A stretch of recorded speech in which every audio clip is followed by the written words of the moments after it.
Hello everyone, good evening to all of you.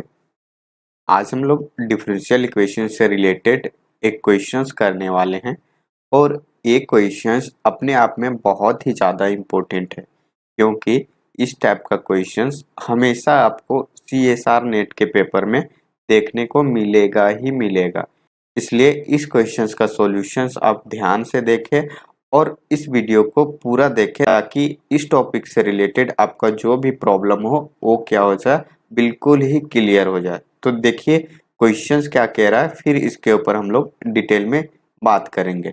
The smallest real number lambda for which the problem -y double dash plus 3y equal to lambda y where boundary conditions क्या है, y of 0 equal to 0 and y of pi equal to.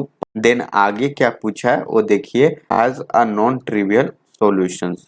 मतलब ये है कि जो हमें यहाँ differential equations given है और साथ में हमें दो बाउंड्री कंडीशंस भी क्या है गिवन है।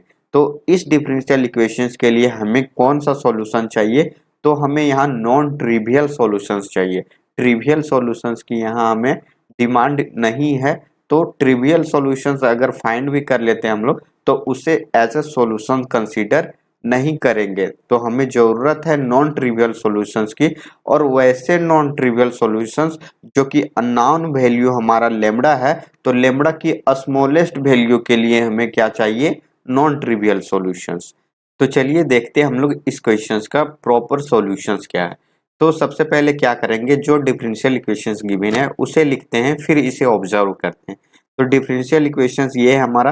अब इन सभी टर्म को हम लोग अगर राइट साइड ले जाते हैं तो ये हमारा पॉजिटिव हो जाएगा और बाकी का टर्म्स क्या आएगा देखिए, यहाँ हम लोग तो इसे लिखेंगे y double dash plus lambda -3 of y equal to 0। अब देखिए जो अभी डिफरेंशियल इक्वेशंस आया हुआ है इसे मैं इसके स्टैंडर्ड फॉर्म से कंपेयर करता हूँ। तो देखिए स्टैंडर्ड फॉर्म क्या होता है, y double dash plus q of x and y equal to 0। तो देखिए qx के जगह पे यहाँ क्या है, लेम्डा -3 है। तो ये क्या होता है, हमारा SLP का स्मॉलेस्ट फॉर्म होता है और ये SLP का स्मॉलेस्ट फॉर्म है। तो इसे सॉल्व करने के लिए हमारे पास मेथड्स है जिसका यूज करके हम लोग क्या करेंगे, सॉल्व करेंगे। तो देखिए ये जो वैल्यू हमें मिला हुआ है क्या है, लेम्डा -3। तो इसके लिए हमें क्या करना पड़ेगा, केसेस लेने पड़ेंगे। जैसे कि ये क्या है, लेम्डा -3। तो यहाँ से हमारे तीन केसेस क्या होता है, डिफाइन होता है।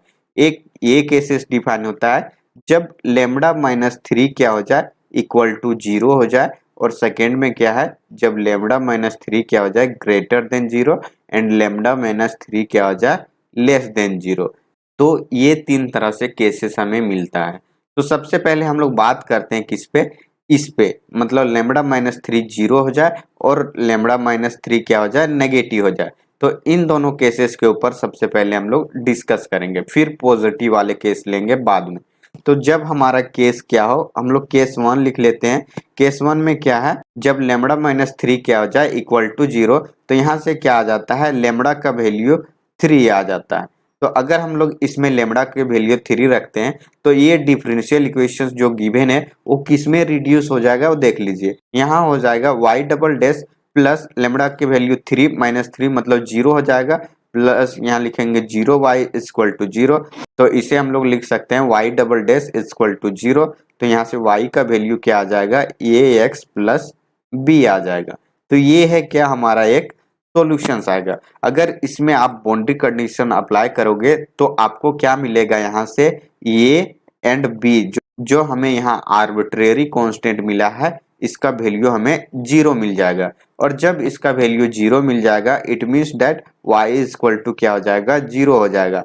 और जब हमारा y इक्वल टू 0 हो जाए, for all x belongs to r हम लोग ले लेते हैं, क्योंकि यहाँ जो x है वो क्या है, डिफाइन करके नहीं दिया हुआ है। तो जनरली हम लोग x का वैल्यू पूरा r ही लेते हैं, तो इसलिए ये पूरे r के लिए y इक्वल टू 0 सोल्यूशन देगा।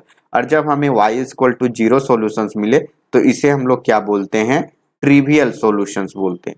और जब हमें यहाँ ट्रिवियल सॉल्यूशंस मिल जाए तो इट मीन्स दैट ये हमारा नॉन ट्रिवियल सॉल्यूशंस नहीं है। और ये जब हमारा नॉन ट्रिवियल सॉल्यूशंस नहीं है तो इसे हम लोग एज अ सॉल्यूशन कंसीडर नहीं करेंगे इस क्वेश्चंस के लिए। तो ये केस हमारा क्या हो जाएगा, रिजेक्ट हो जाएगा, मतलब इस केस को हम लोग लेकर सॉल्व नहीं कर सकते। अब इसी तरह से हम लोग सेकेंड केस लेते हैं। केस सेकेंड में हमारा क्या होगा, जब लेमड़ा माइनस 3 क्या हो जाए, नेगेटिव हो जाए। इट मीन्स दैट अगर हम लोग लेमड़ा माइनस 3 का वैल्यू क्या ले लेते हैं, माइनस का म्यू स्क्वायर ले लेते हैं, तो ये ऑलवेज नेगेटिव वैल्यू ही होगा। तो हम लोग क्या करेंगे, लेमड़ा माइनस 3 के जगह में माइनस म्यू स्क्वायर अगर रखते हैं तो देखिए फिर इसके बाद इक्वेशंस क्या आता है। तो यहाँ से हो जाएगा वाई डबल डैश प्लस यहाँ माइनस का mu square Y equal to 0। तो यहाँ से क्या आ जाएगा, Y double dash minus mu square Y equal to 0 हो जाएगा। तो हम लोग यहाँ से क्या लिख सकते हैं, D square minus mu square of Y equal to 0। तो यहाँ से क्या आ जाएगा, M square minus mu square equal to 0। तो एम इक्वल टू क्या आ जाएगा, प्लस माइनस म्यू मिल जाएगा। अब ये हमें क्या मिल गया, एक रियल रूट मिल गया, और रियल रूट मिल गया तो डिफरेंशियल इक्वेशंस में हम लोग सॉल्यूशंस कैसे लिखते हैं ये तो आप लोग को पता ही होगा। तो हम लोग सॉल्यूशंस कैसे लिखेंगे, y equal to c1 e to the power mu X plus c2 e to the power minus mu X लिखेंगे। तो ये हमारा सॉल्यूशंस आएगा। अब इसी तरह से जो बाउंड्री कंडीशंस हमारा यहाँ गिवन है, अगर हम लोग इन दोनों बाउंड्री कंडीशंस को अप्लाई करते हैं तो यहाँ से भी हमारा c1 equal to c2 equal to 0, मतलब यहाँ भी हमें दोनों आर्बिट्रेरी कांस्टेंट का वैल्यू क्या मिलेगा, 0 मिलेगा। और अगर हमें यहाँ दोनों आर्बिट्रेरी कांस्टेंट का वैल्यू क्या मिल जाए, 0 मिल जाए, तो इस केस में भी हमारा क्या हो जाएगा, जो सॉल्यूशंस आएगा y वो भी क्या बन जाएगा, y इक्वल टू 0, मतलब ये भी क्या होगा, ट्रिवियल सॉल्यूशंस होगा। और अगर ये भी हमारा ट्रिवियल सॉल्यूशंस आ जाए, इट मींस दैट इसे भी हम लोग एज अ सॉल्यूशंस कंसीडर नहीं करेंगे। तो इस तरह से ये केस भी हमारा क्या हो जाएगा, रिजेक्ट हो जाएगा। अब लास्ट बचता है एक केस, और वो केस क्या है, लेमडा माइनस 3 जब क्या हो जाए, पॉजिटिव हो जाए। तो यहाँ देखिए क्या लिखते हैं केस थर्ड में, तो जब लेमडा माइनस 3 क्या हो जाए, ग्रेटर देन 0। तो इसे हम लोग किस तरह से लिख सकते हैं, लेमडा माइनस 3 इक्वल टू क्या है, ये म्यू स्क्वायर। तो अगर हम लोग लेमडा माइनस 3 को म्यू स्क्वायर लेट कर लेते हैं तो ये वैल्यू हमें हमेशा पॉजिटिव मिलेगा। तो अब क्या करते हैं, लेमडा माइनस 3 के जगह पे म्यू स्क्वायर रख देते हैं इस डिफरेंशियल इक्वेशंस में। तो क्या हो जाएगा, Y double dash plus mu square of Y equal to 0।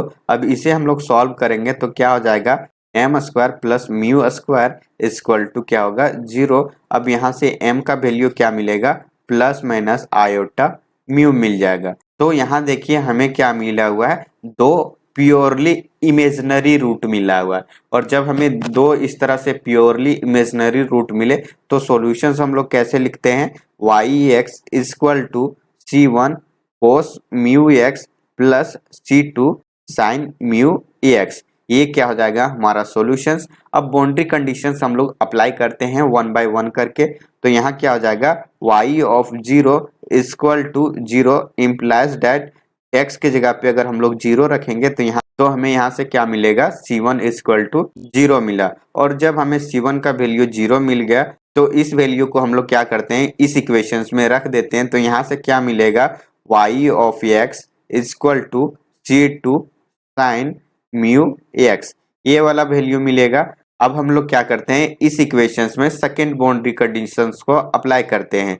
तो क्या रखेंगे, y of pi equal to 0 implies that यहाँ हो जाएगा c2 और यहाँ से sine mu pi equal to 0 आ जाएगा। तो देखिए आइदर हमें क्या मिल जाए, c2 0 मिल जाए, और क्या हो सकता है, या तो फिर साइन म्यू पाई क्या होगा, 0 मिल जाएगा।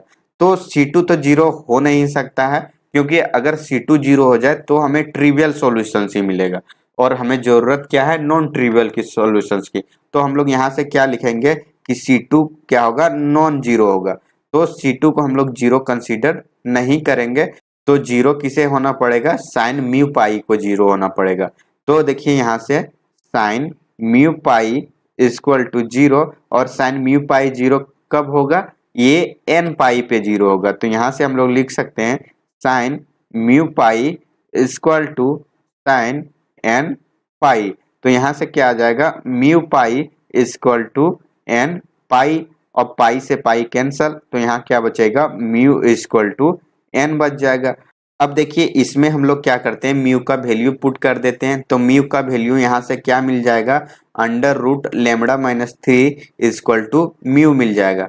तो देखिए यहाँ से क्या हो जाएगा, under root lambda minus 3 equal to n, तो यहाँ से क्या आ जाएगा, lambda minus 3 equal to n square आएगा।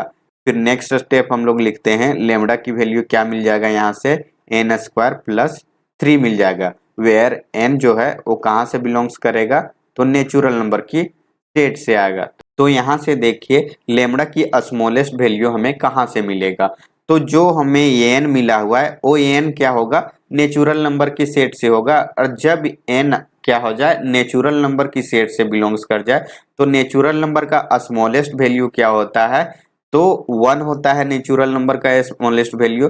तो जब हम लोग n के जगह पे 1 रखेंगे तो लेमड़ा का वैल्यू क्या आ जाएगा, 1 स्क्वायर प्लस 3 इक्वल टू यहाँ से क्या आ जाएगा 4। मतलब यहाँ से ये है कि जो लेमड़ा का वैल्यू हमें यहाँ 4 मिला, यही क्या होगा, स्मॉलेस्ट वैल्यू होगा।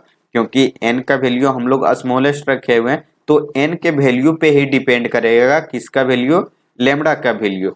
तो इसलिए lambda equal to 4 is the smallest value for the solutions of this type of differential equations. तो इस तरह से जो हमें लेमड़ा की स्मॉलेस्ट वैल्यू की जरूरत था वो हमें क्या मिलेगा, लेमड़ा इक्वल टू 4 मिलेगा। तो देखिए कौन सा ऑप्शन में यहाँ 4 गिवन है, वही क्या होगा, इस क्वेश्चन का करेक्ट ऑप्शन होगा। तो देखिए फोर्थ ऑप्शन में लेमड़ा का वैल्यू 4th गिवन है, it means that fourth option हमारा करेक्ट होगा, एंड बाकी का जो ऑप्शन है वो क्या होगा, इनकरेक्ट हो जाएगा। तो इस तरह से अगर आपको एसएलपी प्रॉब्लम से रिलेटेड क्वेश्चंस मिल जाए तो आपको सबसे पहले उसके स्टैंडर्ड फॉर्म में कन्वर्ट करना है। उसके बाद से आप क्या कर सकते हो, केसेस को एराइज करके फिर उसके सॉल्यूशंस को देख सकते हो। मैक्सिमम टाइम पे आपको सॉल्यूशंस नॉन ट्रिवियल वहीं से मिलेगा जब क्या हो जाए, ये वाला वैल्यू मतलब y के साथ जो भी कोफिशिएंट हो, मतलब हम लोग यहाँ क्या लिखे हुए हैं qx, तो qx क्या हो जाए ग्रेटर देन 0। इस केस में ही आपको ज्यादातर क्या मिलेगा, नॉन ट्रिवियल सॉल्यूशंस मिलेगा। और जब भी आपको इस टाइप का क्वेश्चंस मिले तो सेम प्रोसेस आपको अप्लाई करना है और फिर सॉल्व करना है। तो आई होप आप लोग को समझ में आ गया होगा इस क्वेश्चंस का एक्सप्लेनेशंस। अगर कोई क्वेरी हो तो आप जरूर कमेंट करें और कमेंट बॉक्स में अपना जो भी प्रॉब्लम हो उसे लिखें, ताकि मैं उसे देख करके फिर से उसके ऊपर काम करूं और आपको बताने की कोशिश करूं। तो चलिए फिर मिलते हैं हम लोग नेक्स्ट क्लास में।